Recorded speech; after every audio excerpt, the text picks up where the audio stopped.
ફરી એકવાર ભરૂચના સાંસદ મનસુખ વસાવા કે જે અધિકારીઓ પર અકળાયા છે। નેત્રંગમાં રસ્તાના નવીનીકરણની કામગીરીને લઈ રસ્તા વચ્ચે જ સાંસદ મનસુખ વસાવાએ અધિકારીઓને ખખડાવી નાખ્યા।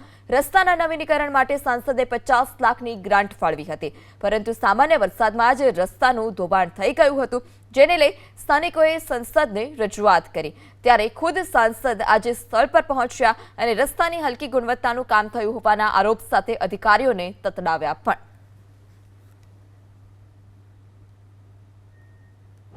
15-20 દિવસની અંદર કામ પૂરું થવું જોઈએ। તમારી બી જવાબદારી છે, વ્યવસ્થિત રીતના ચાલુ કરો, કોઈને કોઈ ટકાવારી નહીં મળે, એસ્ટિમેટ પ્રમાણે રસ્તો સારો જોડે। ફરી કામ ચાલુ કરવાનું હોય ને ચેરમેનને કહો તો મને કહો, અમે આવીશું, હું ના હું તાલુકો આવશે। 15-20 દિવસની અંદર કામ પૂરું થવું જોઈએ। લોકો કેટલા દુઃખી થાય તમને ખબર છે? તમે બોલો ને, તમે પૈસા આપ્યા જિલ્લા પંચાયત બાંધતા, મારી ગ્રાન્ટ છે, બીજી જિલ્લા પંચાયત તમે બોલો ને, મેં આટલી આપી છે,